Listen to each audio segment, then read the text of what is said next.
Library Commission for September 21st, 2023. The time is 4:30.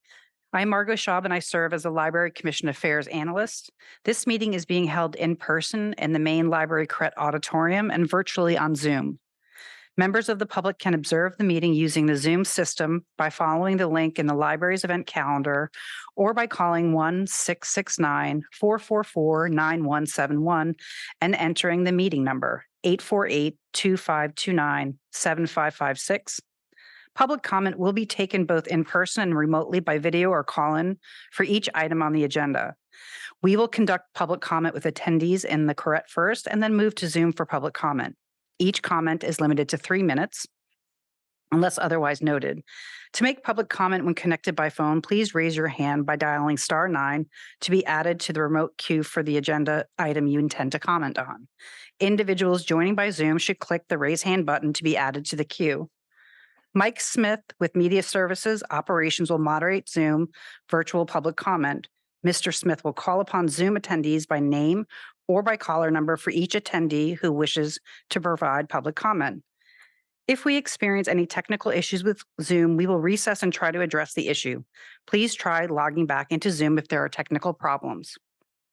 Library commissioners in attendance are President Connie Wolf, Commissioners Ono, Mall, Lomax, Giarduzzi, Lopez, Bolander. Lopez is coming soon. Thank you very much. And hello and welcome to the September 21st, 2023 meeting of the San Francisco Public Library Commission.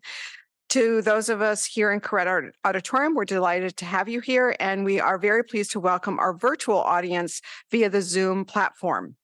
We have a wonderful meeting ahead, and we will start with the Ramaytush Ohlone land acknowledgement. The area now known as San Francisco is the unceded ancestral homeland of the Ramaytush Ohlone peoples of the San Francisco Peninsula. As the original peoples of this land, the Ramaytush Ohlone have never ceded, lost, nor forgotten their responsibilities as the caretakers of this place. We recognize that we benefit from living, working, and learning on their traditional homeland. As uninvited guests, we affirm their sovereign rights as First Peoples and wish to pay our respects to the ancestors, elders, and relatives of the Ramaytush community. If you have not already done so, all the materials for this meeting are available to download on the San Francisco Public Library's website, sfpl.org, or they are available here in Cret at the back of the room.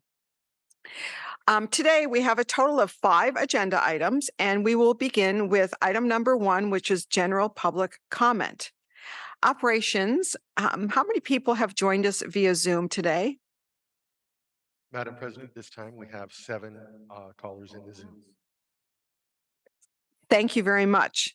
We will begin here in Cret Auditorium with general public comment and then move to our virtual listeners and participants via Zoom. So public comment in Cret Auditorium is now open.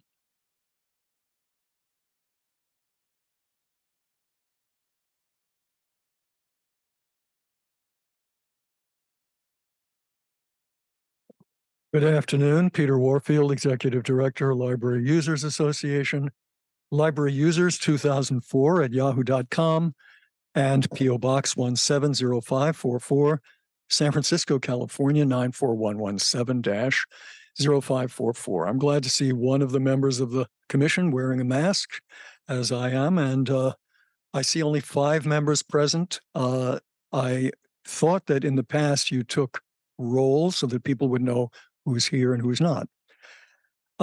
With respect to a number of matters at the library, some of these things I've mentioned before. 2 main things. First of all, you continue to tout all sorts of social media, and in particular, all over your publicity, including at the library, which I'm holding up. This is what you pick up when you go to any location. The logos of various social media are down here at the bottom. And then 2 times inside, we have Get Social. Top right on page 2. And it once again shows you where to get social on social media. And then again, we have Get Social on the Friends page, page 7. Get Social, lower left of page 7. There's no explanation given for why you're advertising those. Why don't you advertise Library Users Association? Why don't you advertise your books? And the reason I'm concerned about this is not only that this is like you're recruiting for the social media, but that there are a lot of problems. And the Surgeon General of the United States has issued a number of reports describing specifically the dangers to kids and especially teenagers and to everybody else as well from social media.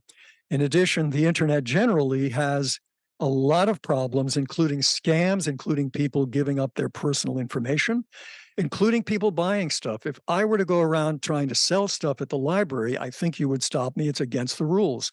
But when people sit down at the computer, they're being solicited. They're able to not only look at stuff, but even spend money. And that's not the usual thing that you have at the library. And that could be problematic for quite a few people, including minors. Second thing is that a couple meetings back, the vice president, acting as chair, specifically gave instructions at the beginning of the meeting saying that this is not the place for questions. I brought this up before. Nobody said anything. I'd like to know whether that's the policy of the Library Commission. And if it's not, I certainly hope that you make it clear that that's not the policy. People can ask all the questions they want. Thank you. Thank you very much. Any additional comments? Hello, Commission. I'm Michael Vincent Tinella Mercanti with the Friends of the San Francisco Public Library. It's wonderful to see you all today. Friends is doing great right now. We are having excited for another season of fundraising before the end of year, one of our most productive times. And it's great to see how excited our community is for the library. I'm excited too. I will say the Show Us Your Spines program is happening upstairs tonight. I'm going to head up right after this. Very excited. And I want to share something about the Pacifics. So this is a new group we've started at Friends. A bunch of young library lovers have been very excited to get involved with the library. We've talked about this before, but they're about to celebrate their 1-year anniversary. So we're just really excited that we have this group of young San Franciscans so engaged with the library. So thank you so much. Have a wonderful day. Thank you very much. Any other further public comment here in Correct Auditorium? Seeing there's no further public comment here, we will turn to our participants via Zoom.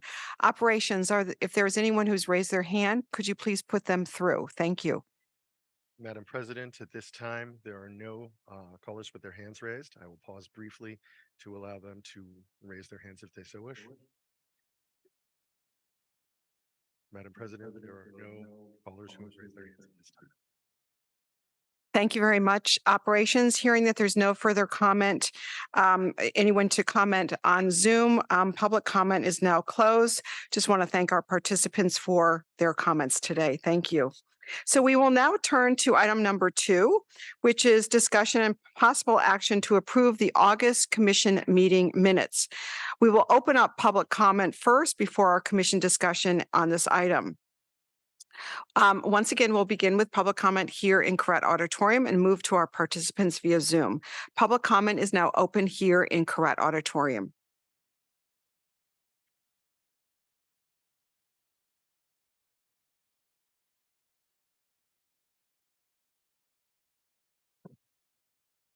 Peter Warfield, Executive Director, Library Users Association, Library Users 2004 at yahoo.com, and P.O. Box 170544, San Francisco, California, 94117-0544. The minutes, unfortunately, are pretty poor as a reflection of what we have said. Seems to be a distraction. One of the members have left. Now we have 4 members present. When I talk about the library's unnecessary touting of social media, including Facebook in particular, where there was congressional testimony by Frances Haugen almost 2 years ago about Facebook prioritizing profit over safety. My purpose there is to question why the library does that without explanation, why that particular free advertisement, and in particular that I think at a minimum, the library ought to give people an alert, not just how to sign up and where to sign up and what to go to, but be very clear about what some of the problems and dangers are to folks using social media, including Twitter, Facebook, Instagram, and so on. That's, I think, the minimum that the library should do, because you can't, from a book, be manipulated as to your mood or your wishes. You can't get drawn into disputes with people. You can't pay money in the library for pretty much anything except used to be fines and now fees. It's quite different from what a library used to be before offering the internet as a service or as a feature. And I think that needs to be clear for the public at a minimum. So that's not clear from what I said here on general public comment. I said in the past, the library has advertised itself as a place that's safe. And unfortunately, what it offers online is not so safe. AI in particular, the leaders themselves have talked about the threat of human extinction from AI. That's a pretty serious problem. And the library ought to be notifying its people about what's going on with respect to that. Most of the other comments that I've got are sadly misrepresented. I talked about circulation under item 3 as being very strong for books and huge increases in circulation for books compared to ebooks, even though for 4 years ebooks have been more funded than print.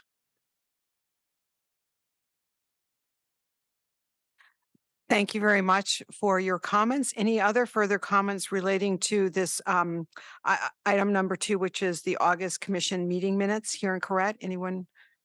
Seeing there's no further public comment here in Correct, I will turn to operations. Operations, if there's anyone online via Zoom who would like to participate in this discussion item, please put them through. Madam President, at this time, there are no callers with their hands raised. I will pause briefly to allow them to do so. Madam President, there are no callers with their hands raised at this time. Thank you very much, operations. Seeing that there's no further public comment on item number 2 is now closed. We will now turn to discussion and action on item number 2. Would someone like to make a motion to approve the minutes of the August Commission meeting? I'd like to make a motion to approve the minutes of the August 17th meeting. And second. We have a motion by Commissioner Lomax Garaducci and a second by Commissioner Mall. I'll take the roll call. Commissioners, please say aye or no when I call your name. President Wolf? Aye. Commissioner Ono? Aye. Commissioner Mall? Aye. Commissioner Lomax Garaducci? Aye. Commissioner Bolander? Aye. The motion passes unanimously. We now move to item number 3, which is discussion on human resources talent acquisition. I turn the meeting first over to City Librarian Michael Lambert. Thank you. Thank you, President Wolf, and good evening, Library Commissioners. Library staff appreciates this opportunity to present an update on our Library Human Resources Division and their talent acquisition activities.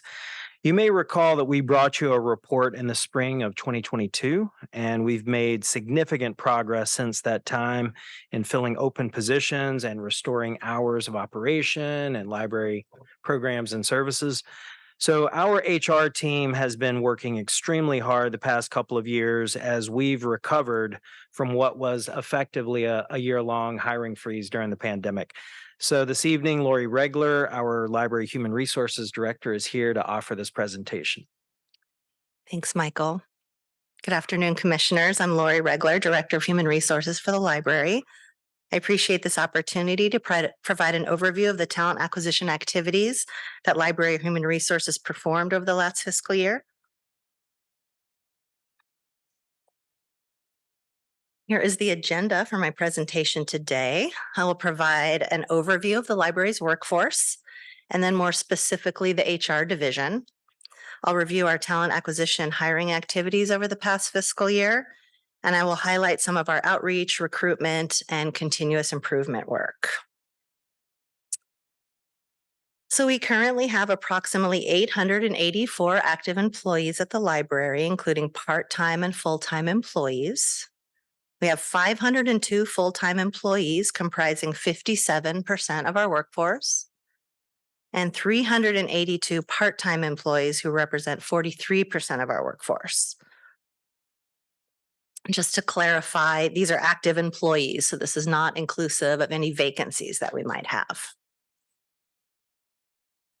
This slide reflects the library's different divisions and where our employees work within our organization.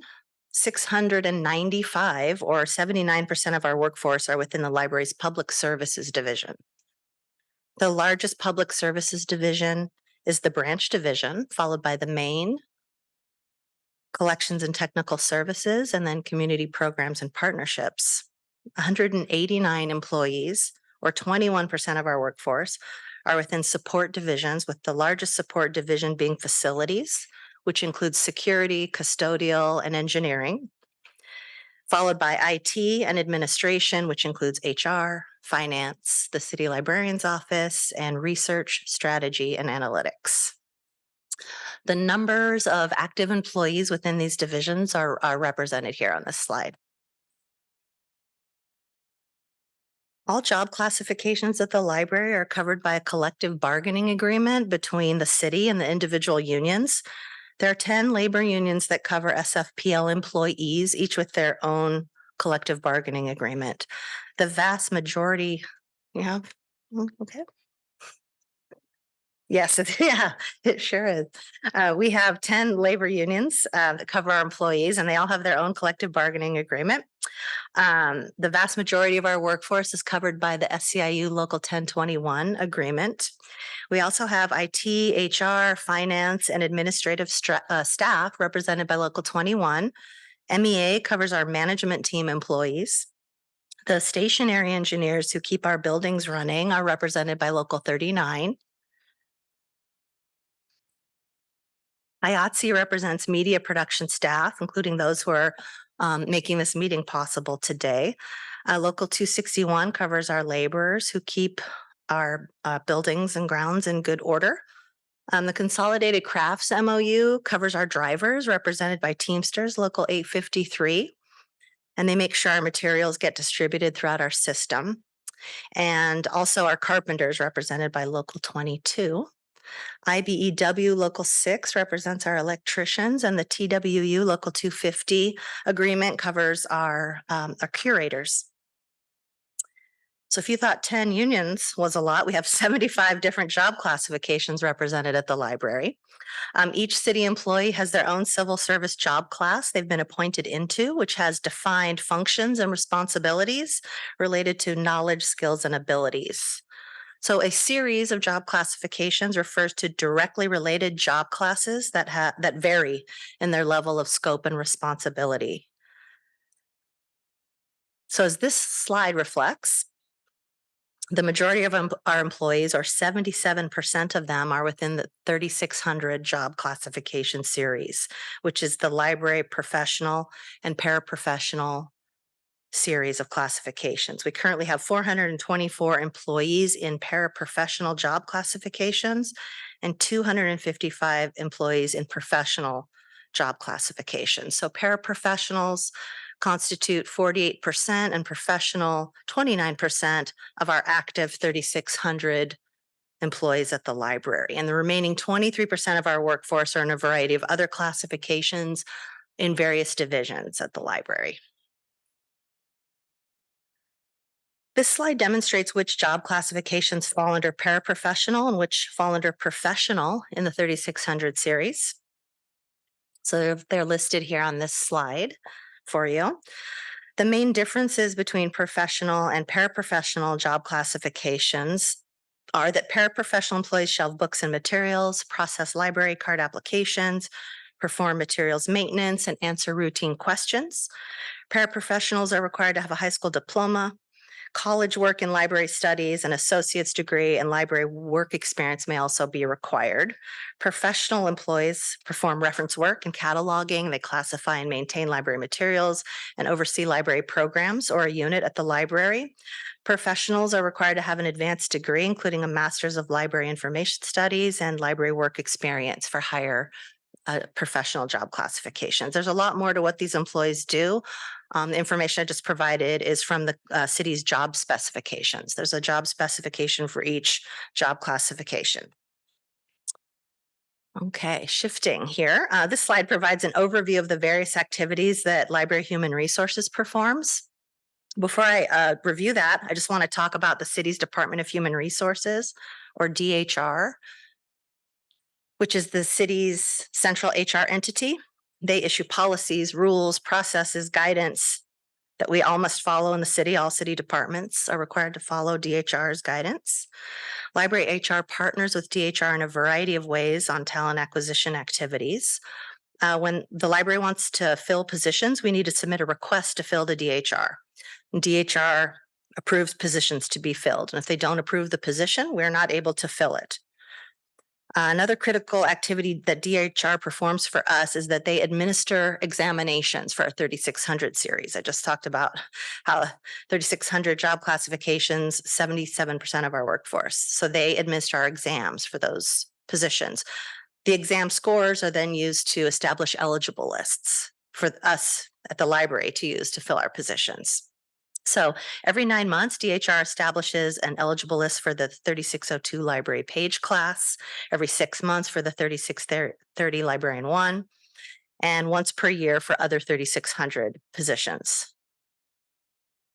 DHR also issues what we call referrals, which is effectively they refer candidates on eligible lists to departments for further talent acquisition activities like interviews and whatnot. So when we want to use an eligible list, we need DHR to take formal action to give us a referral to do that. Once we receive the referral, Library HR will help administer the notice of inquiry process, which is we send a communication to folks on the eligible list inquiring as to whether they're interested in our job. And then we coordinate with hiring managers to look at job applications, schedule interviews, administer the interview process, and following that, we take the steps needed to finalize the hiring and selection process. Lastly, and importantly, DHR also manages the city's job announcement and job application system, and in the past couple of years acquired a new system to perform those functions. So needless to say, we rely heavily on DHR for our talent acquisition needs. In terms of talent acquisition, Library HR collaborates closely with our hiring managers here at the library throughout the hiring process, from position approval to onboarding. We help administer interview and selection processes. We also conduct our own position-based tests for library positions other than the 3600 series. That essentially means that we conduct our own exams and develop eligible lists rather than relying on DHR to do so. And we would do that if the position's duties are specific to our department. We also handle exempt recruitments, meaning positions that are exempt from the civil service requirements. As you can see from this slide, Library HR also provides other services to our department, including learning and development activities, coordinating training, coordinating employee recognition and engagement events and activities, and supporting the annual performance management cycle. We perform employee and labor relations activities, handle EEO matters, leaves, reasonable accommodation requests, workers' compensation matters. Very importantly, we administer the department's payroll. We also provide front desk services and participate in the library's wellness committee to coordinate health and wellness activities. We also have a diversity, equity, and inclusion function to help implement our department's racial equity action plan and to identify other ways we can foster an equitable, diverse, and inclusive workforce. There are 16 positions in HR, including mine, and we currently have 3 vacancies. Right. As I mentioned, one critical function of Library HR is talent acquisition or filling vacant positions. Libraries would not be able to function without our talented staff, and we need to make sure our positions are filled so we can provide optimal public service. So it's important to understand our vacancy rate. The vacancy reflects the number of vacant positions as a percent of total positions. So on this slide, you can see our average vacancy rate in the last 3 years. It was 13.3% in fiscal year 21, 14.2% in fiscal year 22, and 13.5% in fiscal year 23. So our vacancy rate went down slightly from fiscal year 22. So far in fiscal year 24, we have a total of 114 vacancies, and we have filled 29 positions so far. So our current vacancy rate is 11.4%, which is closer to our historical vacancy rate. Just a note on how we calculate this. The vacancy rate data is pulled based on the fiscal year to align with DHR's recommendations when analyzing hiring data. Last year, we measured the data based on the calendar year, but this year and going forward, we'll be doing that using the fiscal year. So while vacancy rate information is important to look at, it does not reflect or tell the whole story about the amount of work that occurs in the HR division with respect to talent acquisition activities. So this slide reflects the talent acquisition activities that took place in fiscal year 23. Before I go into the details of the slide, I just want to give it some context and talk hopefully briefly about how we fill positions at the library. Generally, there are 3 main methods to filling vacant positions. The first is reassignment, which is when an employee in the same job class as the vacant position completes the process to move laterally into the position. So this is an internal process. The second method is using an eligible list, and we end up promoting a current staff member off of that list into a position with a higher salary range than their current position. So this is a promotion. The third is using an eligible list to hire someone who is not currently working in our department off of the eligible list. So this would be a new hire. So utilizing reassignments and promoting from within our organization provide opportunities for growth for staff to work in different locations and to advance their career when they promote. Although at the same time, when we fill positions in these ways, doing so creates another vacancy that we then need to fill. So we don't see a decrease in our overall vacancy rate when we fill positions using these methods. So this highlights, among other things, the need to work to ensure that we have reliable pipelines of qualified candidates so new employees can enter our workforce, since we can't rely on reassignment and promotions alone to fill all of our positions. So as this slide demonstrates, in fiscal year 23, we filled a total of 206 positions using the different methods of hiring that I described earlier, including eligible list and reassignment. We had 96 new hires and a lot of internal movement, 60 promotions and 49 reassignments. We also saw 59 separations, meaning employees leaving our organization due to retirement or other reasons. Separations also require processing work by the HR team. So we started the year with 828 employees and ended the year with 865 employees. So the net gain there was 37. Our vacancy rate at the beginning of that fiscal year was 16.2%, and by the end it was 11.3%. So while our average vacancy rate last year was a little lower than the prior year, and we had a resulting net gain of 37 employees.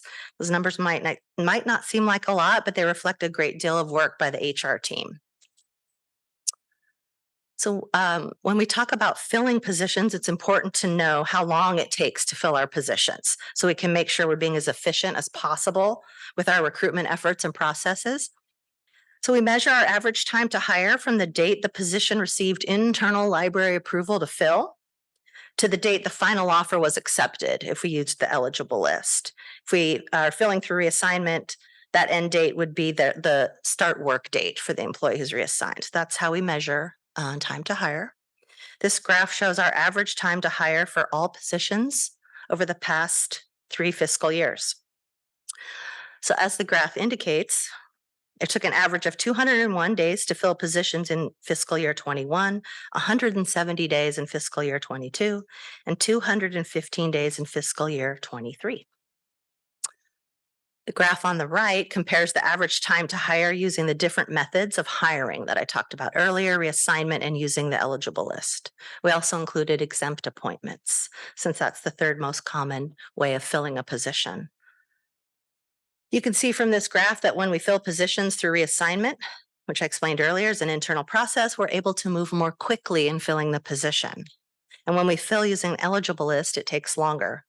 All in all, filling positions using an eligible list takes approximately 6 to 9 months longer than reassignment. So that's a significant difference in time.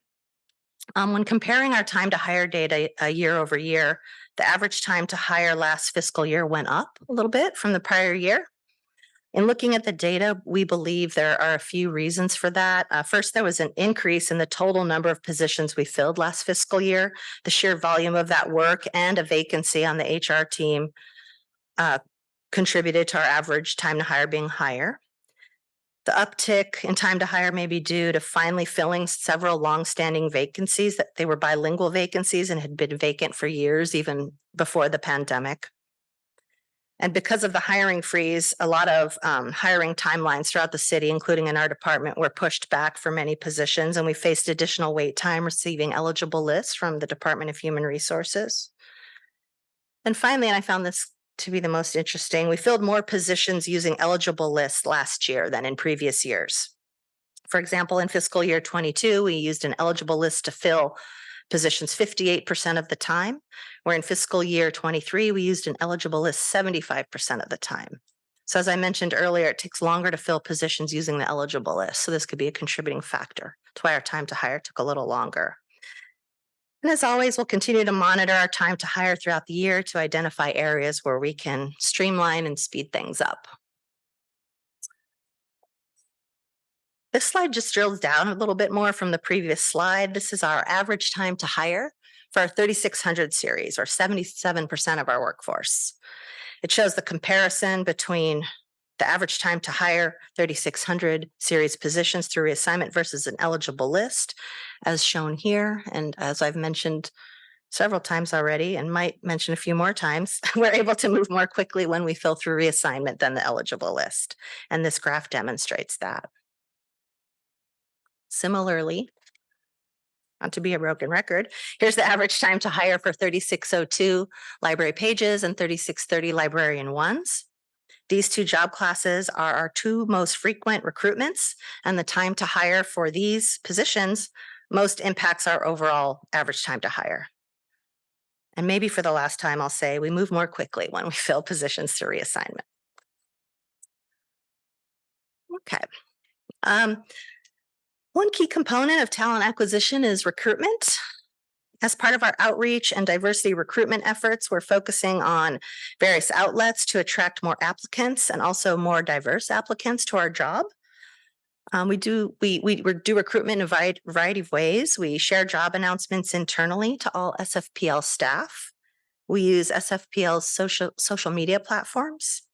We utilize library associations, colleges and universities, and we continue to participate in citywide career fairs hosted by the Department of Human Resources. And as seen on this slide, members of the library HR team were out in force helping spread the word about library jobs at a recent career fair right across the street from the main library. We also post job announcements on Smart Recruiters, which is the city's job announcement system that I referenced earlier. We also partner with DHR's diversity recruitment team to leverage citywide resources. And finally, we'll continue to collaborate with the library's Racial Equity Committee and other stakeholders. And in the coming months, we'll look to expand recruitment outlets and partnerships aimed at helping us see more diverse candidate pools. In library HR, we're always looking for ways to improve. So as part of our efforts, we've established an annual process improvement forum where our entire team comes together to brainstorm ideas, identify areas for efficiencies, and make improvements to our processes and services. We recently streamlined our onboarding new hire process to simplify and optimize our procedures and the steps new employees must go through when joining the library. We were able to eliminate some unnecessary steps, automate certain tasks, and ensure that necessary information, resources, and training are provided to new hires in a clear and concise manner. And we'll continue to work on our onboarding process. We simplified some internal HR forms to make them more efficient, reduce confusion, and save time. We hired an HR data analyst to help us with compiling and analyzing a variety of personnel data and metrics, so we can utilize this information to understand trends and make improvements. And you may have heard some of this at Naomi's Racial Equity Action Plan update earlier this year, but we created performance plan and appraisal resources to help supervisors and managers with employee development and to empower their employees, increase engagement, and support employee development. These resources and tools include a new internal website with instructions on how to prepare the annual performance plan and appraisal, and give guidance and advice on providing feedback and coaching to employees. Resources also include listing training opportunities for supervisors and employees, and toolkits and tip sheets for supervisors and employees. This is all designed to help with employee development. The supervisor toolkit includes 3 tip sheets that aid supervisors and managers on how to have effective one-on-one meetings with their staff, mitigate bias, and have conversations about employee development. The employee toolkit includes 3 tip sheets also that aid employees on how to track their own accomplishments, how to assess their development needs, and how to engage in development conversations with their supervisor. And HR will continue to look for ways to provide new resources and tools for supervisors and managers to encourage robust participation in employee development conversations. In closing, I want to thank the Commission for the opportunity to be here today. Thank you to Michael and Maureen for their support, and also the entire management team. I can't thank the HR team enough. They're a high-performing team who work tirelessly to provide support for the library, and I appreciate them so much. This concludes my presentation. I'll be available for questions. Thank you, Lori. It's worth noting that we spend on an annual basis the largest percentage of our budget for staffing. And it is true. Our human resources are our most valuable asset. And Lori is a wonderful steward of our resources and just a rock on our management team. So thank you. Thank you very much.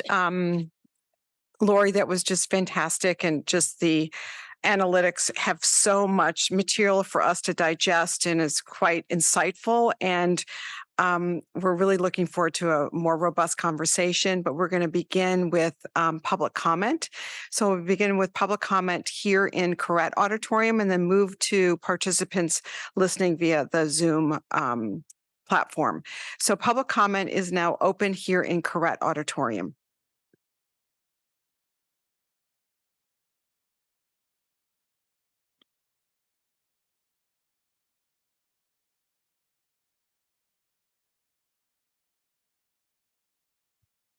Peter Warfield, Executive Director, Library Users Association, Library Users 2004 at yahoo.com, and P.O. Box 170544, San Francisco, California, 94117-0544. It appears that the city librarian has a new pair of glasses, squared off and looking right here. So good. A number of comments. First of all, thank you for the report. It looks very extensive and very thorough, but there are also some evident, and I would wonder why, omissions. So the first thing to be said is all of the figures that were being presented here look like they are at least partially, if not fully, under COVID pandemic conditions. So there's no comparison to what might be considered normal times in terms of the size of the employees, the proportion of employees, anything at all that we're talking about here. There's not a comparison with what's non-COVID times.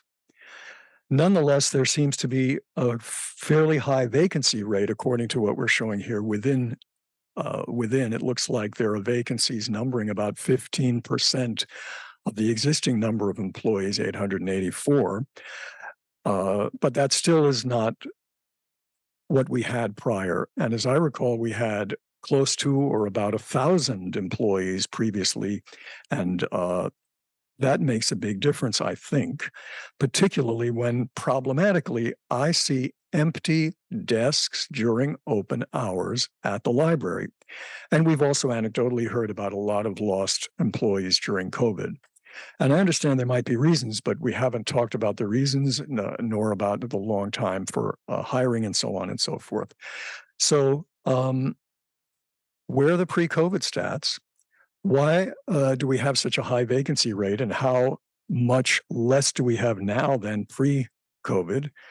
Why do we have empty desks during regular open hours? So we're puttering along at times without really even full service, let alone the full hours have not been restored. All the evening hours that were open till 9 have been cut to 8.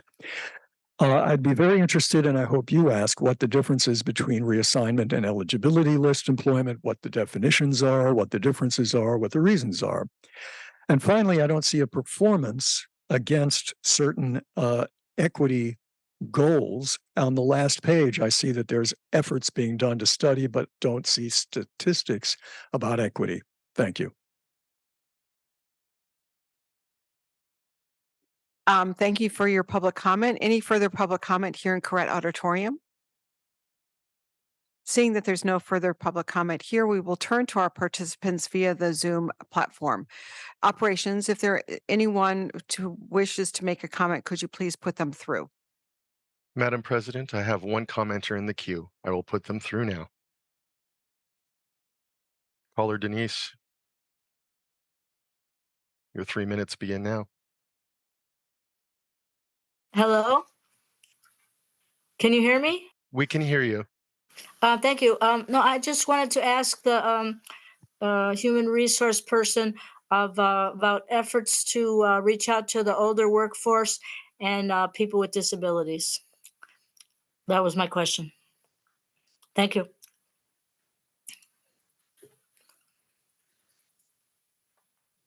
Thank you, caller.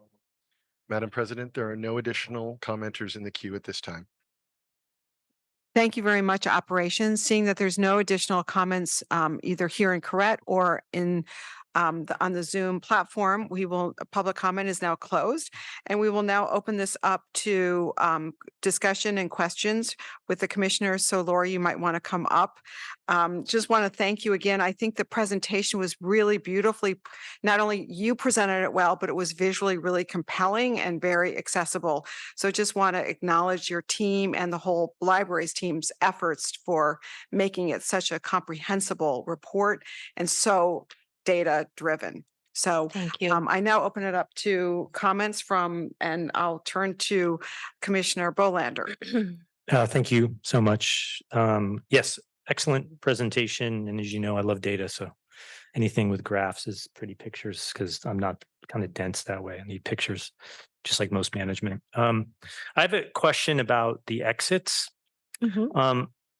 You mentioned there was some retirement or just people leaving. Were there any involuntary exits? I would have to check the records to see. There's surprisingly a large number of different types of exits that can occur in the system, and involuntary exits definitely are one of them. Okay. So I think we may have, but I don't think the numbers are very high, particularly with respect to the size of our workforce. They're very, very low. Yeah, I remember a report that, I mean, it must have been for like 5 or 6 years. It was maybe not even a handful. Because We're pretty much still there. Okay. All right. Just because I think that's important to see from a quality of work environment and just how well we hire. The other thing is does anything exist like a pipeline of the process or like a funnel of how people go through it? I mean, these numbers are excellent. And looks like the major bottleneck is DHR not having a good enough list of things to give us. But I'm just curious if there's either a process diagram that shows time at each step and then sort of how many people get attrited out just for bottlenecking and planning. Because it seems, again, like you can only do so much if you can't get the input. Like, okay, we have to wait a year for some of these 3,600. We definitely can look at the data to determine where the bottlenecks are. Yeah. But one of the things you mentioned, which I find very interesting, which I'm not sure we're able to do at this point, but I hope we can, is understand throughout the process where are we losing people? Yeah, exactly. Is it at the, is it when they apply through the city's job application system and then they're waiting to take the exam and get on an eligible list? Yeah, And then in the meantime, they find another job? yeah. Is that where we lose people? Or where exactly? Just so that we can try to tighten that up. Some of that's within our control, but some of it is not. And, at the library. So I suspect that it could be what I just mentioned. They're waiting for the exam. They're waiting for the eligible list. They're waiting for departments to contact them for further steps. So I would like to be able to have that information. And Yeah. a DHR, I imagine, has it. Okay. We'd have to, I guess work with them. I guess we should figure out who to talk to over there. Uh-huh. I'd be more than happy to walk there with you. Since this is really interesting to me. Okay. Because I think one thing that's really interesting, about pre-COVID, post-COVID, we had seen numbers before where obviously a lot of folks were deployed as emergency workers during COVID, and then some of them left. And then there's this huge bottleneck in hiring, bottleneck in opening. I mean, it's a disaster. I'm just commend everyone for actually managing through horrific situation. Because, even in the private sector, this was hard. And in the public sector, it's even worse because there's rules and more unions. And not to say that's all bad, but there's process for a reason, right? So, yeah, I mean, really would love to see a pipeline of talent, where are people falling off in conjunction with DHR, and just really understand where we're losing people, because it's a competitive market. Generally, it's very expensive to live here. There are requirements that may or may not be modern requirements. I'm just going to say that, especially for some positions. And I think a holistic view of how we're going to really strengthen the talent pipeline, not only from getting people in, but also promoting people from within. Clearly, that's the best way to go. So let's just get more people in that we can promote. So yeah, that's sort of my only question. And again, I'm always over the moon when people use the template that's so beautiful. So I'm a little soft. I have a little soft heart for Margot and everyone. So thank you so much. This is fantastic. Great work to the whole HR team and management team, really. Thank you. Thank you, Commissioner Bolander. So I'm going to turn to Commissioner Ono. Thank you, Lori, for the great presentation. Commissioner Bolander, I like your question about the pipeline and people falling off and bottlenecks. I do have a couple of friends that work for the city DHR, and they will attest to all of the things you said. And Lori, I'm glad you explained how the city's DHR sometimes is holding San Francisco PL from hiring. So that gave a lot better insight into what you guys have to go through. You're a small team, but you still manage to get the job done. So I commend your team. One of the things I like is that the reassignments, when you go to some of the staff meetings, all staff meetings, and you see the how long people have been staying at SFPL, it attests to the reassignment. People see an opportunity to move on to something else, and they continue their time at SFPL. Some people have had 40 years here, so it's an testament to the entire process. And I like how you presented even the title of the presentation, talent acquisition. That says it all. I mean, you guys respect staff. You recognize their talent, and having this presentation called talent acquisition just made it even more better for me. The other thing too is that I do like numbers and everything else, but there are a lot of other data behind it. And I appreciate that you brought a lot of that forward for us. A lot of times we just see the numbers, total vacancies, how much you staffed up, but your explanation just gave it a lot more depth. Thank you. Thank you. Thank you so much, Commissioner Ono. Commissioner Mall.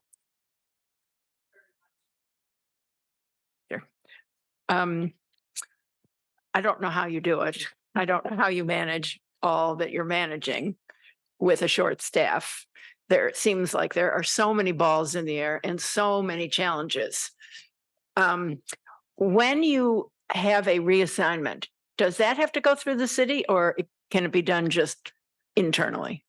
Sometimes we need to get the position approved from DHR, but it's primarily an internal process where we post or we send out an email advertising the reassignment, and folks who are interested can submit their interest. And then it's mostly an internal process from there, where the hiring manager or someone in the division will conduct what we call a chat with the folks who are interested and move on from there. And it's there's a section in the labor contract with SEIU 1021 that talks about the reassignment process and just provides some more detail about the rules around it. So that's why it's quicker for us, because we don't have to wait for an eligible list, wait for a referral. Oh, I got it. All Yeah. that. Yeah. So that's why it's quicker. And like Commissioner Ono highlighted, it is a wonderful opportunity for our staff to work in different locations.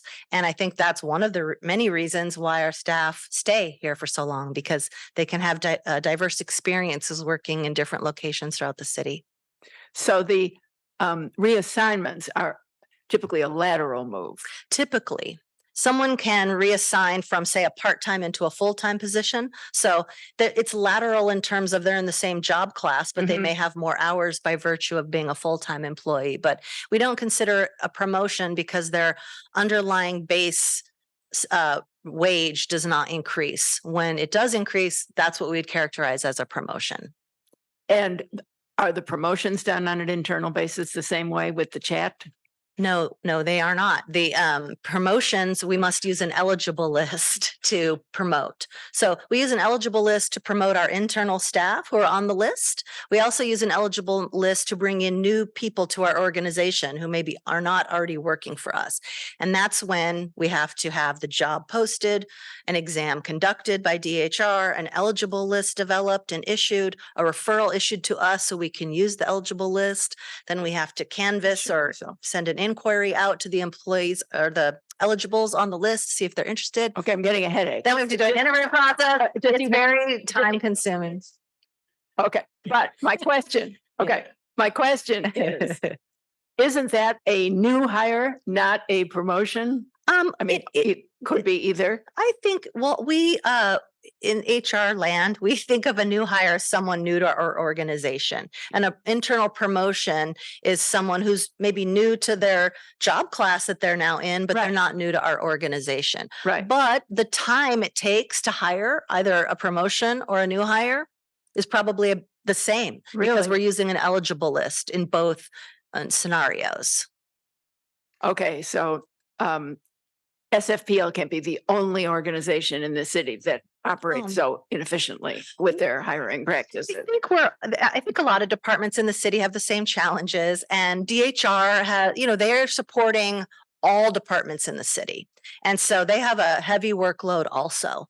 And so, and they have been making efforts for a while now, but more recently in the past couple of years, to try to expedite hiring. They're trying to come up with solutions about having continuous lists for certain job classifications, a certification rule that allows departments to select anyone from the list. So they are trying to make things move more quickly. And I know I appreciate that a lot.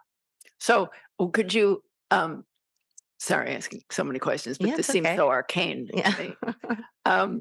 Like, would this happen in Sacramento? Would this happen in Cleveland? Is this what happens in city with municipal employees? I think civil service systems are more challenging and they have more rules associated with them. So therefore they may take longer.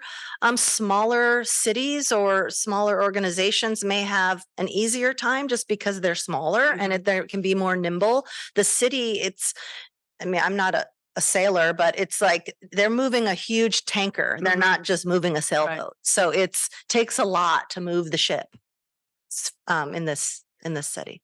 Yeah. There you go. And has all these processes been consistent throughout many mayoral administrations? I've worked for the city for over 15 years, and a lot of the processes remain relatively the same. I think little things have changed. I've seen maybe longer strides in the past couple of years, trying to bring more efficiencies to the process. So it's just one of those things that we just hope for the best and participate in any way we can to help move things forward. I just can't imagine it. Somebody said, I can't even remember who now, about, I think you did, about somebody starting to interview for a job. And then 9 months later, oh yes, we'd like to hire you. Well, in that 9 months, Yep. I mean, Anything could happen. Exactly. The world could have changed Exactly. in their lives. The world did change. Yes. Yeah. Exactly. Thank you, Commissioner Mall. Commissioner Lomax Garaducci. Yes, Lori, I earlier, the attrition of employees was mentioned. It was just, you said just a handful. I would imagine there's multiple reasons why there's just a few people that are leaving, mainly because of the rich, both the workplace experience and the other benefits of being with others, as well as the benefits of the city of county of San Francisco. Are there any attrition concerns that you have, that considering how challenging it is, the recruitment process that we just talked about, and any mitigation of any attrition that you think is worthwhile considering? I mean, people will retire, so they've given their service, but are there any attrition risk, considering how difficult it is to kind of get someone on board and to keep that percentages of vacancy down? I think retirement is our biggest risk. I think there was a study done some time ago about the average age of our staff here, and I believe it's skewed a little higher in age than other departments. So for that reason, we might be a little more at risk from having more retirements than we can keep up with. But at the same time, our employees tend to stay here longer, even if they are at retirement or beyond retirement age. So we don't, we plan for it. We have our division chiefs let us know when they are seeing a risk for retirement, and we try to plan for a recruitment solution to that. Luckily, we have a lot of staff who want to promote here, and that doesn't solve the entire problem, but it does help. Thank you. And Commissioner Lopez. Lori, thank you to you and your team. I always say HR is kind of like the main wheel of any organization, because, you do that talent acquisition. I have a question in the process, and I understand that, because I'm not going to repeat what all the other commissioners have said, because I'm with them. I agree. But with DHR, I have a question. You said that there's a test for the positions that have testing process. Mm-hmm. Do you even get to design those tests? We have a role. Yes, we have a role in the test development. Now, it's been quite a long time since those tests were developed, and I'm sure they could be looked at for ways to modernize those tests. And so that is something that we could revisit at some point. As an educator, I know the test could be biased. And because you were talking about, sometimes you use that as a hiring process as well. So I was just curious about, I'm glad to hear that we do that. Your department, not we, but your department has some input and everything. But I think that also, can you tell us at other aspects of what you're looking at the hiring for someone who doesn't do good on testing? So if someone passes the test and they get on the eligible list and they respond to us when we ask them if they're interested in our job, then we undergo a application review process where HR staff collaborate with our hiring managers to determine who is interviewed. Sometimes, depending on the numbers here, everyone who is interested in our job might be interviewed, just because of the numbers. If 200 people are interested in our positions, we may need to screen down the applicant pool, and we would develop criteria for doing that. Maybe It kind of would depend on the position. It could be some type of work experience, some type of skill they've demonstrated. And then we have a standardized interview process where we have questions and a diverse panel who administers these interview processes. So when the ball is in our court, so to speak, we do everything we can to infuse standardization and diversity within our hiring process. I don't want to disclose too many of the questions we ask, but we really emphasize customer service and a commitment to diversity and inclusion in our process. Thank you. I will talk to you later. I just have curiosity. Of course. It's very interesting, all this stuff. Yeah. Thank you. Thank you very much, Commissioner Lopez. Commissioner Mall? I just want to say I am really happy that you're in this job. Thank you. I think you're a great representative for the library. Thank you very much. Well, I just want to join the chorus of my fellow commissioners who asked all the really great questions and made the great comments. A couple of just additional things I'd like to add. I actually think that we are in a new normal, and comparing ourselves to pre-pandemic is no longer useful. We're in a new world, and it's never going to be back. We're only moving forward. So I think that looking at these last few years and moving forward, this is our new normal. We're going to have a pandemic in our lives forever and something. So I appreciate the focus on just looking now, because it's a new era. I also wanted to talk about the pipeline in a different way. Commissioner Bolander was talking about the pipeline of moving people through. And I just want to really challenge all of you to think as creatively as you possibly can about how to nurture people to get into the pipeline. And through internships, I think that probably our biggest obstacle in terms of diversity are the requirements of like a master's in library services. And how do we encourage a younger generation to really think about libraries as a profession? And I know the Yell program in the summer is something important, but I also think that there are just touch points at every stage in someone's life that we can, as a library, be a leader and really create a new paradigm for how we actually infuse enthusiasm and opportunities in the field. So I just want to challenge you to be as creative as possible. And it's not just you, but it's the entire staff to do that. Yeah, I couldn't agree more with that. And I think that is one of our challenges, and one of our racial equity action plan goals for the coming years, to start having more conversations about that and turning those conversations into actions. Great.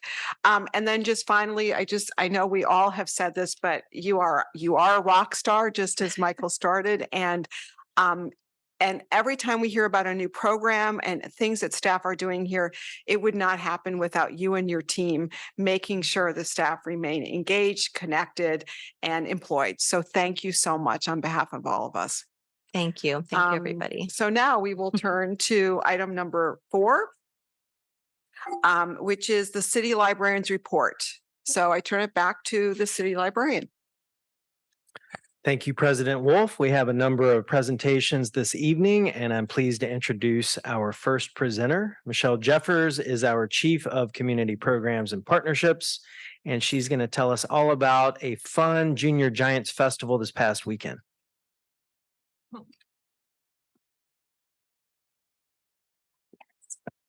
I'm going to move this down a little bit. Sorry. Hi, everybody. Again, I'm Michelle Jeffers, Chief of Community Programs and Partnerships, and I'm going to tell you about the Junior Giants Festival for 2023, which remarkably, you're hearing about it today, and it just happened Saturday. So that was a fast turnaround. So the Junior Giants is an annual event that the Giants Community Foundation puts on to recognize school children that play on a non-competitive Giants League over the summer, but they also have some academic goals, and they have to read more than actually our summer stride hours. So they read all summer, and if they complete all their academic goals and their team playing, then they get invited to Oracle Park to run the bases, do some fun activities, and get a free book.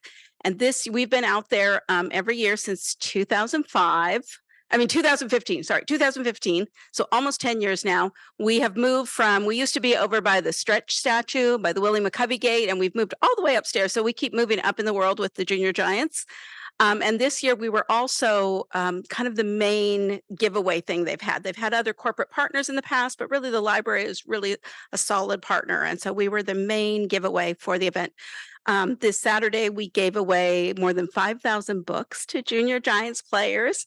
The players come from throughout Northern California. So we had kids from Merced, we had kids from Galt, we had kids from Rockland this year. So it was really, really lovely to see kids from throughout California. They get a visit to San Francisco and we get to meet lots of really nice families. We also started the morning with the San Francisco team. So there are 6 teams that play in the San Francisco League. So they got to come out at 9 a.m. and be the first teams on the field. So that was really nice. We also, while we were there, coincidentally, or the stars aligned, we had a new Giants library card to give out. So it had just arrived from our library card printers. So we ended up signing up 193 kids and families for new library cards that day. The way the Junior Giants Festival works is we work from like 7:30 a.m. to 7:30 p.m., like loading in the books, getting them out on the tables, helping little kids pick out their books, and sending their families and their siblings on their way. And it felt so good to have enough books. So thank you to the CTS department, really, so that we could be really generous with siblings and family members and teammates that couldn't make it all the way to San Francisco for the day. So that was really fun. But coincidentally, with the new library card coming in just days before the Junior Giants Festival, the Giants invited us out to the Wednesday game to join them at their community clubhouse to do some outreach and push the library card on attendees who were coming to that Wednesday game. I can't remember what team played. But anyway, so we had a really crackerjack team from the main library and the CPP division out there signing people up for library cards during a game, during a day game on Wednesday. And we got 87 signups that day too. And apparently some requests for dates is what I heard. But anyway, so it's been, not. So anyway, people are excited about the new library card, excited to see us back at the Junior Giants once again. And that concludes my presentation. Thank you, Michelle. Next up, we have Shelley Cocking, our Chief of Collections and Technical Services. That's actually a wonderful segue. And she's got an exciting report on a new automated book kiosk deployment in Hunter's View, which is out in District 10. Yeah, so as Michael said, I'm Shelley Cocking, Chief of Collections and Technical Services, and I'm here to talk to you about the launch of our second SFPL book stop. And as Michael said, it's out at Hunter's View. This is our first attempt to put one of these in a housing development. So it's right there. It's dedicated solely to the people who live in the Hunter's View community. It's located in their community room, and it was a great partnership. You can see that our partners with the John Stewart Company literally did all the heavy lifting. In the lower right-hand corner, they came out and helped move the kiosk into the building, helped us get it unboxed. It's a 700-pound box, so that's really good that we had that partnership there to help us do that. And then we had a lovely kiosk launch party last Thursday from 3 to 5. And I was really happy to see all the kids come out. We have a preschool right there as well on their campus. And the little kids came over, and Michael, I didn't include any pictures of him doing the elephant song or doing the reading, but he was quite having a grand time telling stories to the little kids. And then they got library cards and were able to check out books. We also had a lovely musician out front, so it draw people in from the sidewalk as they're walking around the neighborhood, like, oh, what's that music? And then they come in, they can get some freebies. And a couple of people were out there giving out library cards. We gave out 25 cards on that day. And then they were sent down to check out the kiosk and get a burrito. And so everybody was pretty happy with the event. And even though it's only been there for a week, as of today, we've already seen 20 checkouts. And one of the nicest events there for me was talking with the little kids, helping them after they got their cards, trying to use the kiosk.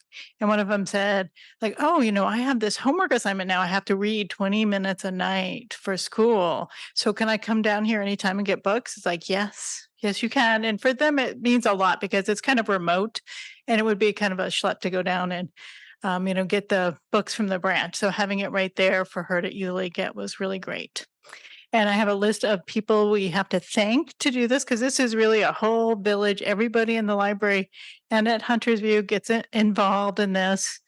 It was about 2 years in the making. You probably remember the budget ask a few years ago for this. And we, so I want to thank the team that we have that is running this pilot. People from my division who bought all the books and got them ready to put in the nice kiosks. Library IT who really has to work hard to get it all set up and safe and secure so no one can break into our system. Our library facilities office who helps get it out there as well as making sure it's stable for us and getting us keys. The Bayview branch came up and helped with the program, and they're going to do the weekly deliveries of new books. Public Affairs and Graphics helped with all the paper collateral, as well as making that really lovely new wrap. You'll notice it's a different color than the one we have on Treasure Island. So that's really great. Betty does a wonderful job. The Friends paid for the music and the food. We had a wonderful partnership with the YMCA Hunters View resident activity coordinator. And it was really great to be able to launch it with her finally. And of course, as I mentioned, the John Stewart Company. So I'm happy to answer questions at the end of this. Thank you, Shelley. And Shelley should really be applauded for her leadership. It took a village to launch this service, but Shelley excels because of her relationships within the organization, but also her strong project management skills in addition to her just technical competence as a library administrator. So I want to recognize her. And it was a lovely event. Supervisor Walton was there. He had some very warm remarks and he challenged us to think about how we can get one of these in all of the public housing sites. So that's something that we're thinking about as we start to prepare for the next budget season. All right, finally, you may have noticed out on the Fulton Street side of the building, the Middle Ground exhibit, the bright yellow Middle Ground exhibit. And as background, over the past several months, our Assistant Chief of the Main Library, Katrin Reimuller, has been working very hard and working very closely with our partners at the Exploratorium to bring this interactive exhibit back to the main library. So Katrin is here and she's going to be providing this report this evening. Thank you, Michael. Good evening, commissioners. So as Michael said, I'm Katrin Reimuller. I'm the Assistant Chief of the Main Library, and I'm here to talk about Middle Ground. It's a partnership with the Exploratorium, Urban Alchemy, and the library. If you might remember, before COVID, Middle Ground was on Larkin Street from spring of 2019 to summer of 2019 to spring of 2020, and kind of got closed down early because of COVID. And now we are on Fulton Street, and we've relaunched on Fulton Street. We relaunched in July, but we had a celebration last week on Thursday. It will be up on Fulton Street until spring of 2023. It's got 3 new additional exhibits. And we had some really inspiring speeches and joyful speeches, I must say. Of course, our city librarian, Michael Lambert, spoke. You'll see pictured there at the microphone is Sean Lonnie from the Exploratorium. We also had the Urban Alchemy founder and executive director, Lena Miller, and we had the head of Rec and Park, Phil Ginsberg. So it was a lovely day to just honor the space, honor the Exploratorium and Urban Alchemy being there.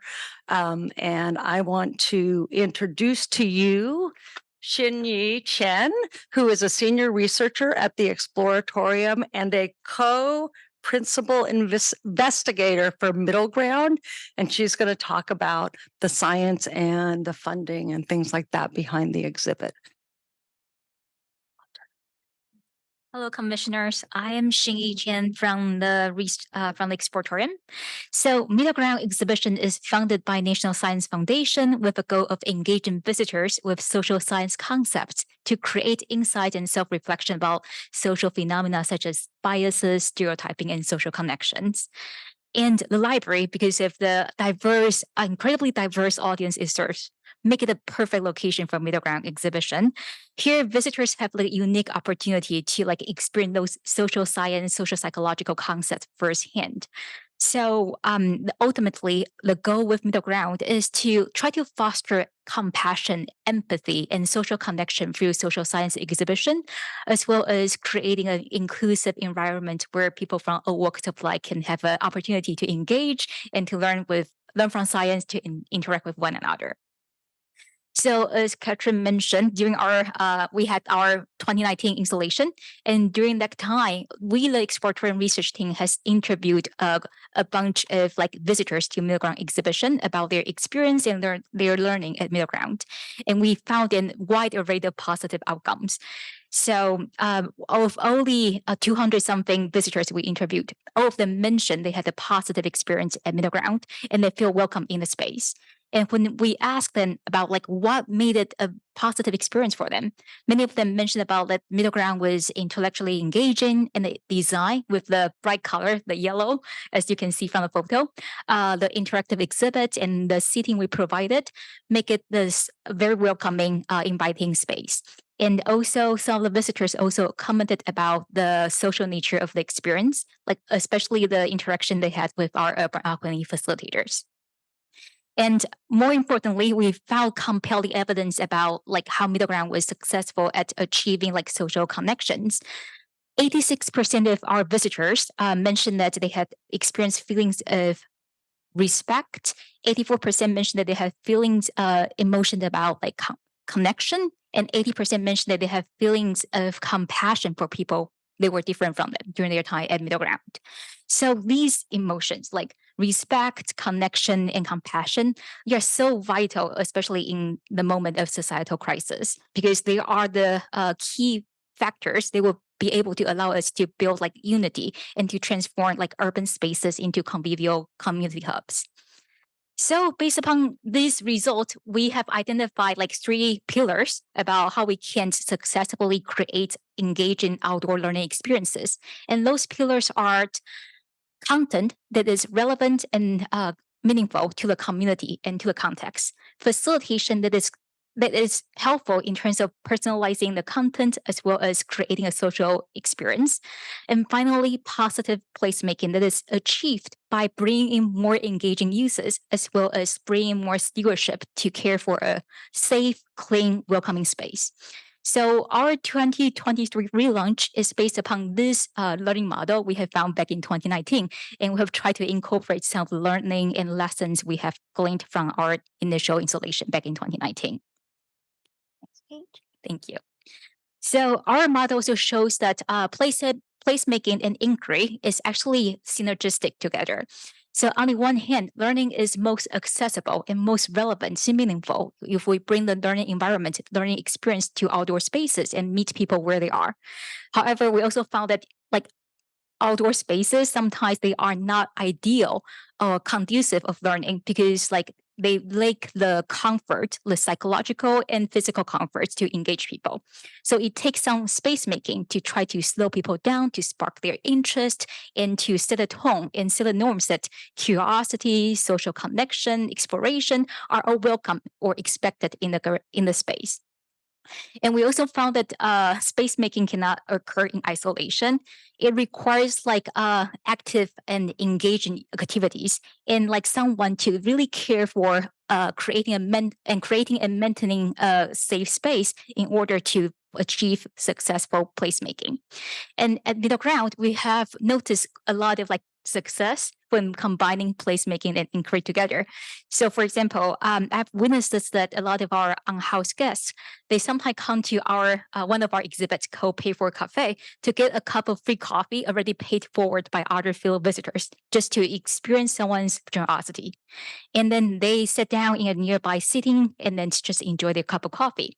And once they realized that they were welcome and accepted in the space, a lot of them built like greater connection and engagement with the exhibits. Some of them like contributing their life experiences, life stories to one of our exhibits, Unseen Stories. And some of them dance along with other visitors in hands-on music. So those joy and their like their participation really just also help contribute to like setting a tone and sending a message that everybody is welcome in the library, at Middle Ground. So Catherine will be showing us more examples of visitors' engagement at Middle Ground. Thank you, Shinyi. So I have the pleasure of showing you people enjoying and learning from the Middle Ground exhibit and really finding a lot of joy. I want to point out in the upper right photograph, that's Robert Dixon. He is the urban alchemy practitioner that has been with Middle Ground since the very beginning. He is an expert explainer, engager, and person that gets people connected, connects with them, connected with each other, and connecting with the exhibits. You can see the do not push button. And I'm going to say that's not only for children. I push it almost every time I go out there. It has a little counter on it. Up in the left-hand corner, you'll see somebody who is reading prompts. Prompts are given on little pieces of paper and people can fill them out. Here are some prompts that were filled out by people that I saw on the launch day. Because I mix up words, people think I don't speak well, but actually I have a large vocabulary, but I'm dyslexic. Excuse me. I know what I'm trying to say. In the middle, a recent disagreement I had was about why so many homeless. My stance was the ease of drugs. If I were to argue opposite, I'd say, so what? Cost of housing, mental health issues, lack of health care. And so you can see this gets people thinking about themselves, thinking about other people, arguing the other side. And then as a librarian, I definitely like this last one because I express my feelings and emotions. People think I'm dramatic and loud, but actually I'm just a soft and sensitive soul. And here's one last slide of just showing the joy that people are having out at Middle Ground and connecting, families connecting, strangers connecting, having a lot of fun. So if you haven't been out there, I highly encourage you to get out there. Middle Ground is there whenever the main library is open. So it's open and staffed by Urban Alchemy 62 hours each week, 7 days a week. And then I do want to thank Sean Lonnie from the Exploratorium, who is not here today because of a family obligation. I want to thank Urban Alchemy. I want to thank the library staff, Michelle Jeffers and the public affairs team, John Kuna and the facilities and engineers team, the security team, and the custodial team.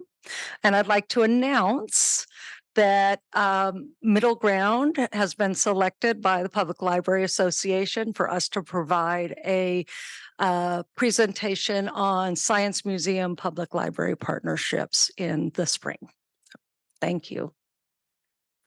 Congratulations, Katrin. Thank you for your leadership, and to our partners at the Exploratorium. Thank you so much for your partnership. This is a smashing success. You know, I see it all the time, serendipitous joy and delight. It's doing precisely what we want it to do. So thank you so much. And that concludes the City Librarian's report. Thank you very much. And as we've all come to expect, know of so many wonderful things being presented during this part of the commission meeting, the Junior Giants, the book kiosk, Middle Ground. I mean, every time you all just knock it out of the park. Before we come to a discussion and further questions from the commission, we're going to open this up for public comment. Public comment will begin here in Corrett Auditorium, and then we'll continue via the Zoom platform. So public comment is now open here in Corrett Auditorium. Hi, my name is Jessica Lipnack. I'm a member of the Friends Board. I have been sitting here thinking about libraries, and what libraries have meant to me. And I realized that my oldest experience with a library was in my elementary school, where I got my polio shot. And I can remember being in there, what it smelled like, what it felt like to move along. Then, of course, I went to the library in my small hometown in Pennsylvania, and it's just become famous after all these years. First of all, it's famous because of that escaped convict who was out on the loose for 2 weeks. He was captured in Pottstown, Pennsylvania, home of my hometown library, and also James McBride's book, Heaven and Earth Grocery Store, which has soared to the top of the list. And if you haven't read it, you'll understand Pottstown, but more, you'll understand what it was like to have an immigrant Jewish community and a Great Migration Black community living in the same community in the 30s and 40s. And it's just a phenomenal book. I've read it twice already. So I'm on the board kind of by accident. I've only been in San Francisco for 5 years, and I came here because of love. My husband wrote the history of the library, and he was on the board of the library, the friends for many, many years. And Michael was actually one of the first people I met, because the first experience I had coming here was going to library laureates. I'll stop talking about myself and say thank you to all of you. We don't join these things for fame and fortune. We join them because we have these sacred stories about libraries. And all of us, I mean, I think if we had a whole commission meeting just about our emotional connection to libraries, it would be a long, long meeting. I don't have very much time, but I just want to say, I think the Friends has done a phenomenal job. What thing ever, anywhere, ever passed by 83%? The library preservation. But when did that ever happen in the United States? I don't know. And Friends really helped with it. We raise money, as you know. We help with the programs. We're helping with the renovations in Chinatown and the Mission. I could go on and on. We collect books to sell. We collected almost 6,000 books last year. It produced $100,000 in revenue, and it prevented 500 tons of books going into landfill. So we're very proud of the work that we do, and we would encourage you to get to know each of us better. And I think it would be a good idea if each of the Friends board members partnered with one of you so we could keep the conversation going in a more informal way. I have exactly 20 seconds left, and I just want to say something about book banning. There were something like 1,300 movements to ban books. It was up almost 50% from 2021 to 2022. This is an incredibly serious issue, and we all need to be devoted to it. So anyway, thank you for your work. Thank you for letting me speak, and I look forward to getting to know all of you.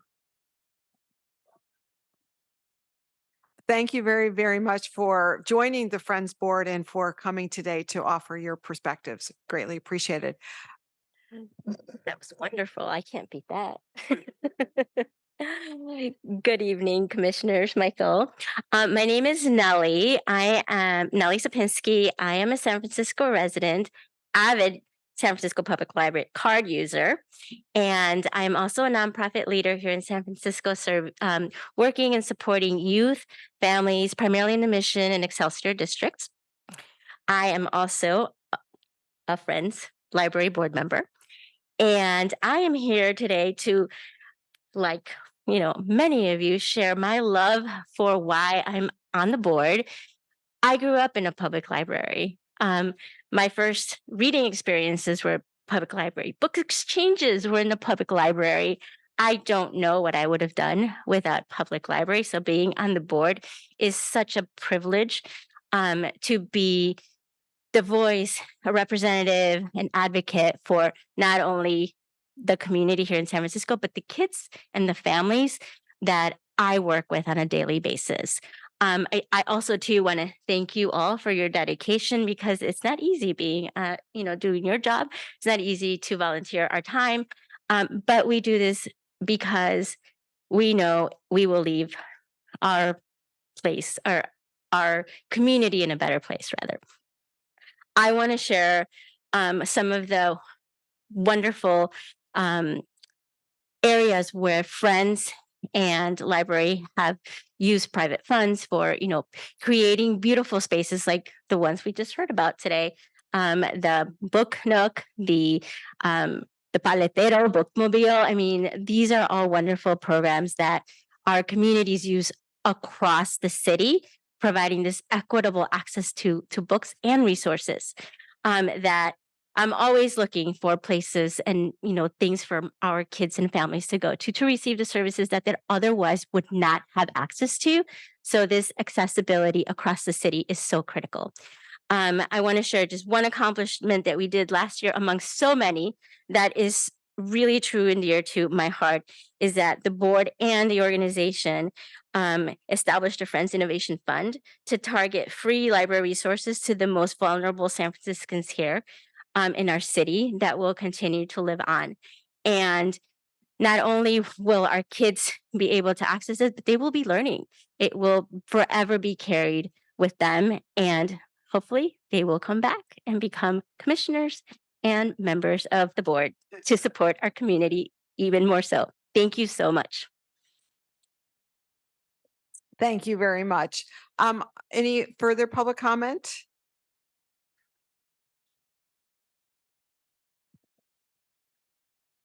Yes, Peter Warfield, Executive Director, Library Users Association, Library Users 2004 at yahoo.com, and PO Box 170544, San Francisco, California 94117-0544. That's for folks who prefer the privacy afforded by the post office for getting in touch or communicating as opposed to typical email. First of all, thank you to the presenters for fascinating and informative presentations. I'm particularly glad to know that books were involved with, well, most of the activities that were described. Learning perhaps more with the Exploratorium. I'm not sure what the tie-in from Exploratorium specifically is for books, but certainly whatever people are doing out there, they could certainly be talking about books, getting books by going in and so on. I commented on the Exploratorium exhibit at a previous meeting and said I liked the look of it, but I was a little puzzled by exactly what was going on. Maybe it hadn't yet been staffed. And I was looking longingly at the chairs that were sitting way on top of the pillars because Civic Center and other parts of the city are notoriously low on places to sit. And it looked promising, but inaccessible. Nonetheless, the participatory part of the program that I saw there was encouraging and looked very interesting. I did want to say that I was curious with respect to the Hunter's View book kiosk, whether that's available to the general public or whether that's just available to a limited public. I'm not sure. It sounded like it might only be for residents of a particular housing unit or housing area. I wasn't clear about that. And I had one other question, but in any case, one of the things I have seen in kiosks, not this particular one, which I haven't seen, but I have seen kiosks where I'm disappointed that not only, of course, is the book selection far less than even the smallest branch, but more to the point, I haven't seen where there's communication at the kiosk about the far greater riches and wonderful things that you can get from an actual visit to a branch or the main library. And I've not seen that. I'm not sure what these kiosks will offer to the public that comes up to them in the way of showing that there's a great deal more that they can find at the library. Thanks very much. Thank you very much for your comments. Any further comment here in Correct Auditorium? Seeing there's no further comment here in Correct, we'll turn to our participants via Zoom. Operations, if there's anyone in the queue, please put them forward. Madam President, at this time, there are no commenters in the queue. I will pause briefly to allow commenters to raise their hand. Madam President, there are no commenters in the queue at this time. Thank you very much. Operations, given that there's no further public comment, request for public comment on item number 4 is now concluded. And we now turn to commission discussion and questions.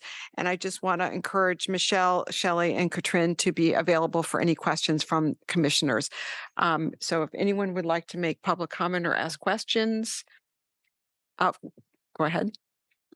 First of all, I know that all three of you, the librarian's report was just fabulous.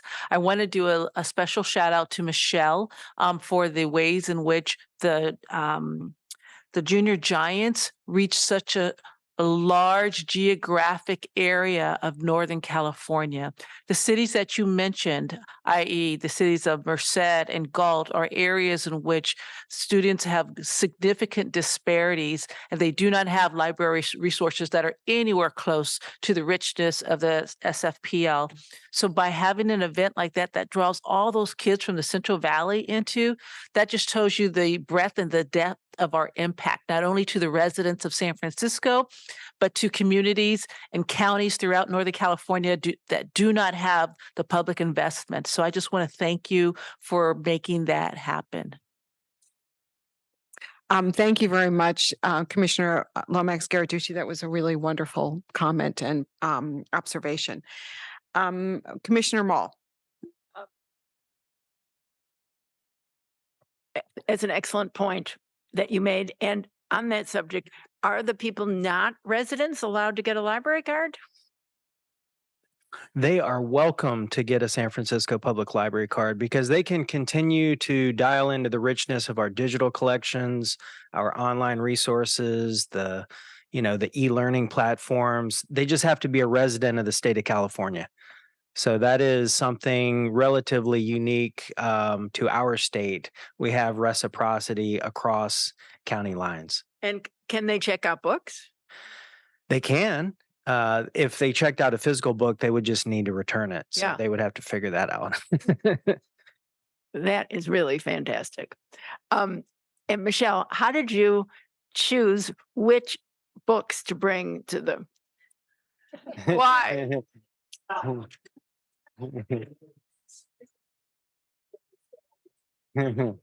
We actually work with a vendor called Children's Plus who specializes in children's books, and they send us a list. And then my staff, we're all former children's librarians. Basically, we work on picking the ones that they have in stock, and then they do a great job boxing them and putting them on pallets. And they just arrive and wait for Michelle to come get them. We don't even have to open the boxes. So, wow! Yeah, it's really so. Like from what ages to what ages? Oh, we had picture books like for little kids and little siblings all the way up to high school chapter books. Wow, that's just because we get a big range. You get the kids, I think, are supposed to be like from 6 to 16, but we get it at either end. So we make sure we have a lot of choices. And who pays for that? We do. You do. That 1.3 million budget line item for giveaways. Wow. That's so impressive. Yeah, thank you. And I will say Shelley's team did an amazing job. A lot of the books were baseball themed, and the kids really like that. Say I was part of the team that unpacked the books this year and all the crates, and I was just so amazed by the range, but also the specificity of the day. At every age level, there was something about baseball. And also it was just the team that came together to put all the tables together and make it just accessible and make sure that there were signs. It's like, chapter books and different age groups. The SFPL team is incredible. And they have bilingual books. Yes. Well, the Junior Giants have been around since I was a kid. Since I was a kid, and that they never had books at it. So did they played baseball in those days? They did back in the days. Touche. Yes, they did. They called it something different, but it was similar to baseball. Stickball. Yeah. There you go. Commissioner Ono. Hi, thank you. Michelle, Shelley, Katrina, and Chinley for your presentation. I really appreciate the Exploratorium really partnering with us to get the middle ground is such a fun experience. I was, when you were talking about what it produces, compassion, sharing. I was saying the U.S. Congress really needs to go out there and do that. I'm sorry, I had to do that. Okay, but thank you and your team, the entire Exploratorium, for what you guys do. And I remember it from when it was on Larkin Street, but now it seems like it's in a safer place. Yes. So I'm not sure if that was intentional or not, but and I do not want to sit on the chairs since they are too high. But thank you very much. And also Urban Alchemy. Shelley, I wanted to do ask a question about the kiosk. You had mentioned that there is a preschool that's close by. So I'm assuming anyone, the public, not only just the residents, can use that kiosk. Is that correct? Or so it's people who can get into, it's in the back area. So I'm not, I would assume if you came, like the parents who bring their kids to that childcare center, their kids will go over there. Some of the kids got cards during the day. So if you're interacting with that Hunter's, it's also very, kind of out there on its own. So there's not a lot of other people who might be walking around unless they have a specific reason. if it's in a resident home, I mean, yeah, it should have some security associated with it. Yes, yeah. And so it's open just during when there's people in the office, Monday through Friday. Yeah. That makes sense. Yeah. And it would be a very huge goal to try to get it into all of the public housing, but I do like at least the thought of that. Yes. Yeah. And thank you very much, Shelley. And your selection of the books for Junior Giants was amazing, especially the Spanish language, because a lot of the kids preferred that. So I helped with the baseball ones, but Denise does most of it, and because she's bilingual, she picks the Spanish. So well, thank you, you, Denise. Yeah. Thank you, everyone, for such a great program. Thank you. Thank you. Any further public comment here? I just want to actually, Shelley, can I ask you a question? Sorry. As some people may remember, I was a little skeptical of the kiosks, partly because of the price tag. And I love that, like, now we can get like 10 of them for the price of one. So thank goodness you all found the right solution. But I'm curious how things are going on Treasure Island. And if the statistics, or maybe there might be a moment in the next 6 months after this one is up and running, to kind of give us a sense of how it's working, the statistics, what you're learning, lessons learned, so that when we are thinking about adding to the budget next year, understanding like its impact or what needs to be tweaked in order for it to be the most effective it can be. So I did check statistics because I thought I might get that question. And we're saying, it's a small kiosk. It's only $200. So there's a limit on how much you can circ. And so we're seeing anywhere from about 20 to 45 circs a month. So it's a pretty good circ for that community, which is still really small as well. I'm just wondering whether we might think about better marketing or PR to make sure that people are aware, because especially in Treasure Island, it's very diverse. I mean, it's just spread out all over the place. But particularly if we're doing within housing environments, there usually are listservs or ways in which you can promote it internally. And it'll be interesting to see how different tactics work. Yeah, so we have worked with the TIDA, which I cannot right now remember what it's, Treasure Island District. Thank you.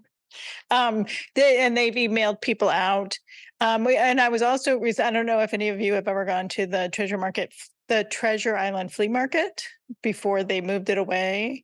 It used to be one of my favorite things to bring my young daughter to. They do kids events as well as having like standard flea market stuff there and food trucks, and it's coming back next February. So I was talking, Michelle, you don't know this yet, but I was like, oh, we should bring the bookmobile out and do some marketing through that. Because the families will come out from that, because we would bump into them when we would go to the pumpkin patch, or they bring a pile of snow in December.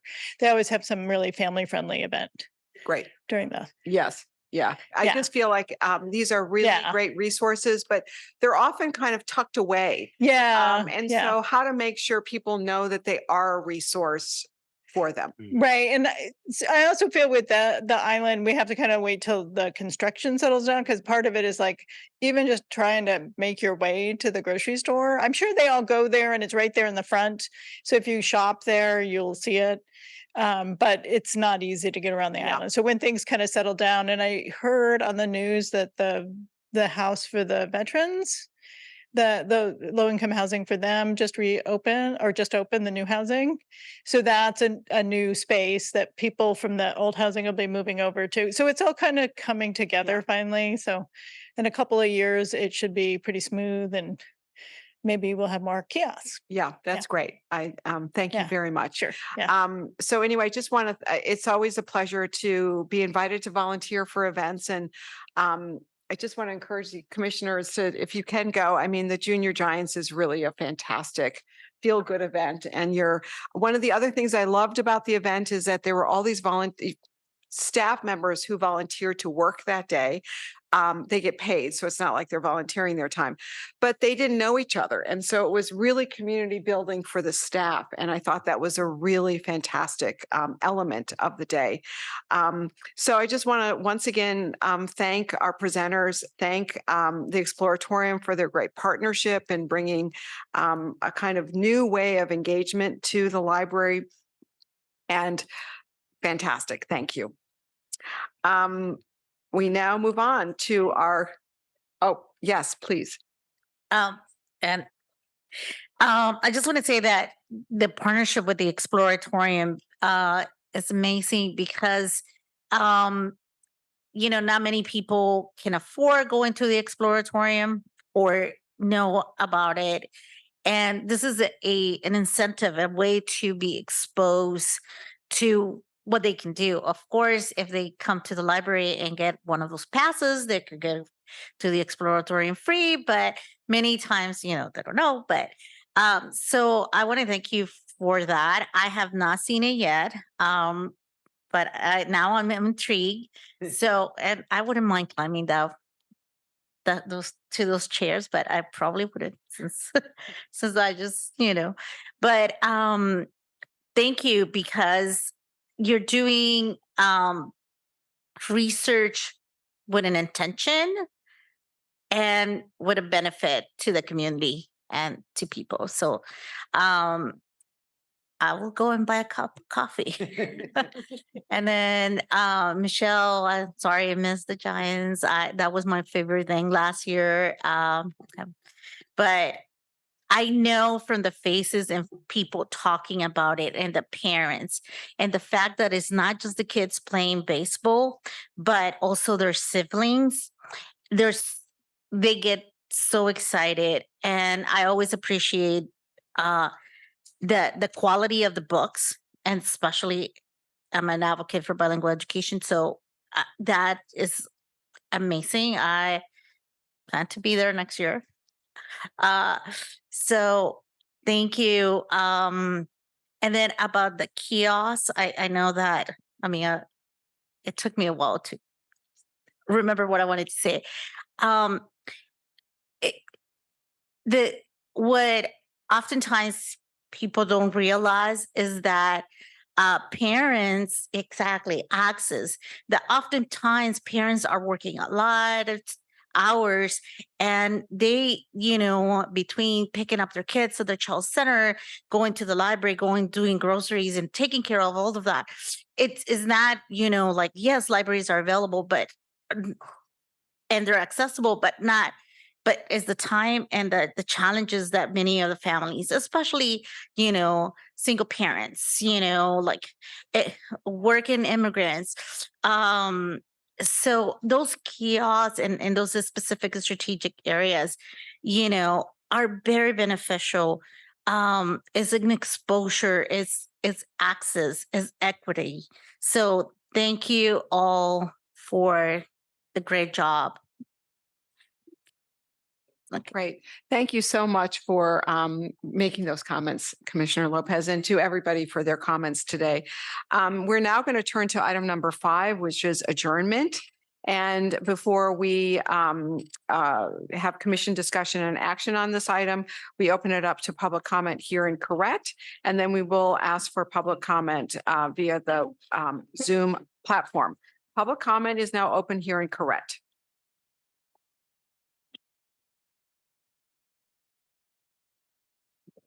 Peter Warfield, Executive Director, Library Users Association, Library Users 2004 at yahoo.com, and P.O. Box 170544, San Francisco, California, 94117-0544. I've said it before and I'll say it again, and particularly today because of the very active participation of the members of the commission in asking a whole range of questions, which I thought was terrific in terms of its atypical participatory interest and curiosity.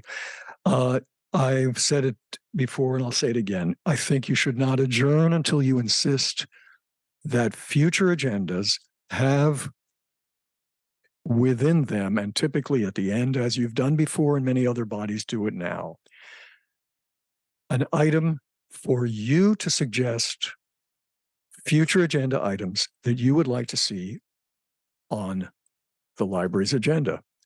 That gives you and all your different perspectives and concerns and interests and intelligence and talents ability to come out and basically contribute to what is being discussed and what's being learned and what you're doing with respect to providing policies for the library. There were many issues and questions raised about the human resources update. There were many questions that you raised about the city librarian's report and the specific reports that were provided. I would certainly say that I was the recipient of free books, and it wasn't discussed here, or of a free book, and that is I went to also a weekend event, and that was the Haight Street Fair, and there was the bookmobile, which was nice, and there were all kinds of bins of books outside, and I had never seen before that there were books being given away at all, and actually only learned it when I went to the library, kiosk, and then went back to the bookmobile because there were no big signs about the giveaway or anything like that.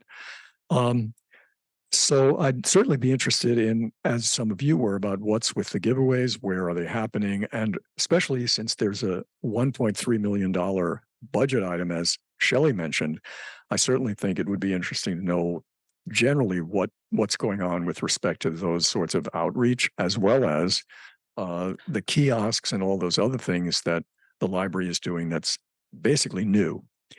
And I think that would be a very interesting topic, the human resources and the giveaways and other programs that the library has to make publicity favorable for the library. Thanks. Thank you very much. We will now turn to public comment via the Zoom platform. Operations, if there's anyone in the queue, please put them forward. Madam President, at this time, there are no callers in the queue. Thank you very much. Given that there are no further requests for comment, public comment is now closed. And I just want to make one quick announcement before we go to vote on adjournment. I just wanted to congratulate our fellow Commissioner Jerry Bolander for the publication of his new book, To Ride or Die. And I just wanted to congratulate you on that. Okay, so now we can go on to Tell me when to do that. I know. Well, did I need permission? No. And I just want to say it's a page turner. It's really worth it. Absolutely. Yes. I'll sign it. So now, do we have someone who would like to make a motion to adjourn today's meeting? I'll make the motion to Commissioner adjourn. the meeting. Lopez, do we have a second? I'll second. Commissioner Ono, we have a motion from Commissioner Lopez and a second from Commissioner Ono to adjourn today's meeting. I'll take the roll call. Commissioners, please say aye or no when I call your name. President Wolf. Aye. Commissioner Mall. Aye. Commissioner Lomax Giraduzzi. Aye. Commissioner Lopez. Aye. Commissioner Bolander. Aye. Motion passes unanimously. The meeting is adjourned. And we will see everybody in October. Enjoy the rest of September as it speeds by. Go Niners. No.